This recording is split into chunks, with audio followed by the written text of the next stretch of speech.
Hello दोस्तों, welcome back to my channel. कैसे हो आप सब? आशा करती हूँ कि आप सब ठीक होंगे।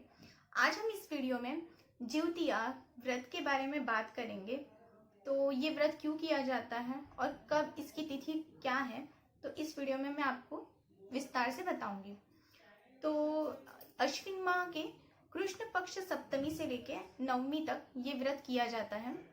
जो जीवित्व पुत्री का व्रत है, इसे ज्योतिया भी कहते हैं और कहीं कहीं इसे ज्योतिया कहते हैं, कहीं कहीं इसको जीवित्व पुत्री का व्रत कहते हैं और इसे ज्योतिया भी कहते हैं।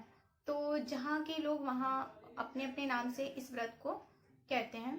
तो ये व्रत जो हिंदू धर्म की स्त्रियां होती हैं वो अपने संतान की लंबी आयु के लिए और अच्छे स्वास्थ्य के लिए ये व्रत करती हैं। और ज़्यादा से ज़्यादा ये व्रत इसलिए महत्वपूर्ण है कि जो औरतें रहती हैं उनकी निष्ठा रहती है कि ये व्रत रखने के बाद हमारे पुत्र की आयु लंबी हो जाएगी और हमें पुत्र का योग होगा और हमारे पुत्र का स्वास्थ्य भी अच्छा रहेगा। तो ये व्रत किया जाता है। तो इसके बारे में हम विस्तार से जानेंगे। तो ये व्रत ज़्यादा से ज़्यादा झारखंड में किया जाता है, बिहार में किया जाता है और उत्तर प्रदेश में। ये 3 जगहों पे इसकी बहुत मान्यता है और यहाँ की जो भी स्त्रियां होती हैं वो इस व्रत को रखती हैं। अपनी अपनी श्रद्धा होती है, तो जिसकी जैसी श्रद्धा होती है वो ये व्रत रखता है। तो चलिए जानते हैं ये व्रत क्यों रखा जाता है। एक कहानी है, चील और लोमड़ी की कहानी है। तो एक बार वो जंगल में से जा रहे थे। जंगल में से जाते हुए उन्होंने देखा कि मनुष्य जाति है वो इस व्रत को विधि विधान से कर रहे थे और इस व्रत की कथा वो सुन रहे थे। जो चील थी वो इस व्रत को, इस विधि विधान को और इस कथा को उन्होंने अच्छे से सुना।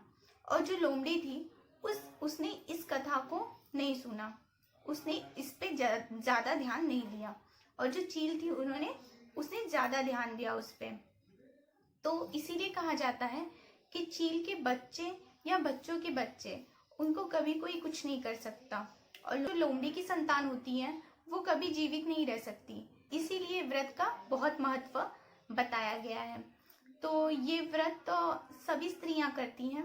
मैंने जैसे कि आपको कहा कि सब स्त्रियां इस व्रत को करती हैं। तो दोस्तों, ये व्रत को सभी माताएं अपने बच्चों की सुरक्षा के लिए और अच्छे स्वास्थ्य के लिए 24 घंटा वो निर्जला फास्ट रखती हैं, मतलब उपवास रखती हैं। 24 घंटा वो ना कुछ खाती हैं ना वो पीती हैं, कुछ भी नहीं करती हैं। इस दिन वो निर्जला उपवास रखती हैं। तो जान लेते हैं दोस्तों कि 2020 में इसकी तिथि क्या है। तो इसकी तिथि हम जान लेते हैं आगे। इस बार अश्विन कृष्ण पक्ष अष्टमी 9 सितंबर को रात में 9:47 से 10 सितंबर के रात में 10:47 तक रहेगा। इस दिन ज्योतिया का व्रत मनाया जाएगा। व्रत से एक दिन पहले नहाय खाए होगा 9 सितंबर की रात में। और जो ज्योतिया व्रत पारण करने का जो शुभ मुहूर्त है वो 11 सितंबर को दोपहर को 12 बजे के पहले है। तो हमें 10 तारीख को पूरा निर्जला व्रत रखना है और 9, आपको समझ में आ ही गया होगा कि 9 तारीख को रात में 9:47 से पहले आपको जो भी आपको खाना है वो आप खा सकती हैं। तब आपने मीठा ही कुछ खाना चाहिए, तीखा आप मत खाइएगा। तो ज्योतिया व्रत है उसकी हम पूजा तिथि देख लेते हैं। तो ये 3 विभागों में बांटी गई है। एक तो नहाय, दूसरा है खर ज्योतिया और तीसरा पारण विधि। जो नहाय खाए होता है उसी दिन हम ज्योतिया का पहला दिन मानते हैं और इसे पहला दिन कहा ही जाता है।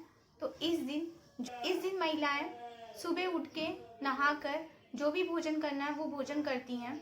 उसके बाद वो कुछ नहीं खाती हैं और ये जो भी प्रक्रिया है वो आपको सूर्योदय से पहले करनी है।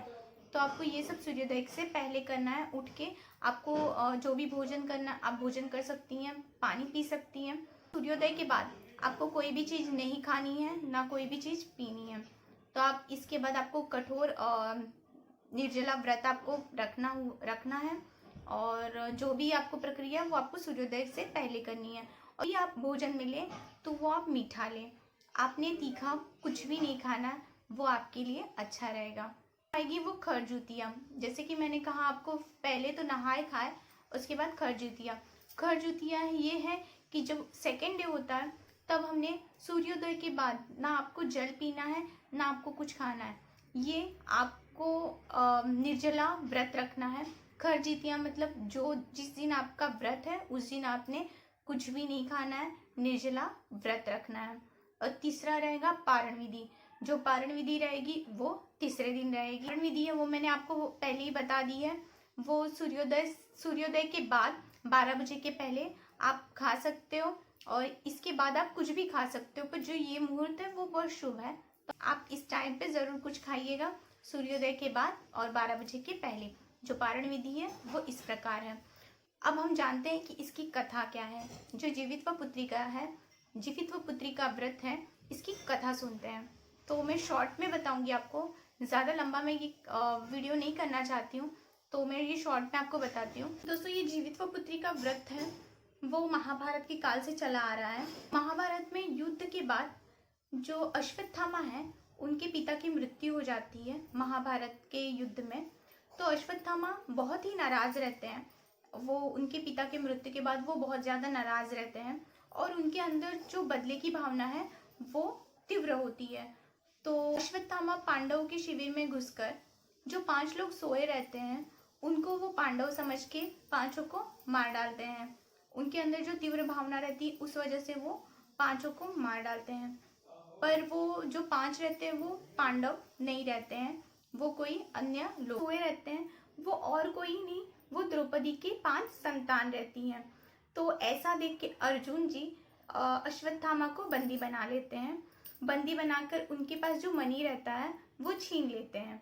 मणि छीन लेने के कारण जो अश्वत्थामा है वो अपने ब्रह्मास्त्र से उत्तरा की संतान को मारने का प्रयत्न करते हैं, जो ब्रह्मास्त्र का निष्फल करना नामुमकिन रहता है। उत्तरा की संतान का जन्म लेना आवश्यक रहता है। जो कृष्ण भगवान जी है वो सारा अपना पुण्य उत्तरा की संतान को दे देते हैं। वो अजन्मी संतान होती है, वो पुनः जीवित हो जाती है।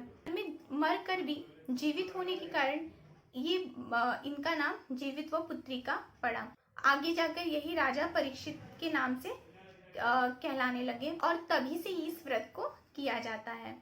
तो ये मैंने आपको सारी कथा सुना दी, इसका महत्व बताया, और आपको जो भी तिथियां हैं वो भी समझा दी है। तो आप ये व्रत ज़रूर करिएगा।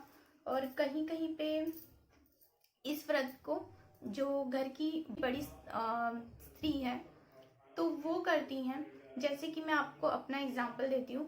जो मेरी सासू माँ हैं वो इस व्रत को रखती हैं। जब वो बुढ़ी हो जाएंगी या वो जब उनसे नहीं हो पाएगा ये व्रत करना, तो ये व्रत वो मुझे देंगे। जीवित्व पुत्री का व्रत है वो मेरी सासू माँ करेंगी, और मैं उनका साथ दूंगी। ये व्रत तो मैं नहीं करूँगी, मेरी सासू माँ करेंगी, वो मेरे से बड़ी हैं, तो वो इस व्रत को रखने वाली हैं, और वो बहुत साल हो गया वो इस व्रत को करती आ रही हैं। इस व्रत को हर जगह अलग अलग तरीके से मनाया जाता है और इसे अलग अलग नाम से पुकारा जाता है। तो अपनी श्रद्धा तो एक ही है भगवान के प्रति। इस वीडियो में मैंने आपको जितनी मेरे पास जानकारी थी मैंने सारी आपके साथ शेयर की है। तो आपको ये वीडियो कैसी लगी ज़रूर बताइएगा, और मेरे चैनल को सब्सक्राइब करिएगा, और ये वीडियो अच्छी लगी तो लाइक ज़रूर करिएगा। मिलूंगी आपसे नेक्स्ट वीडियो में। बाय।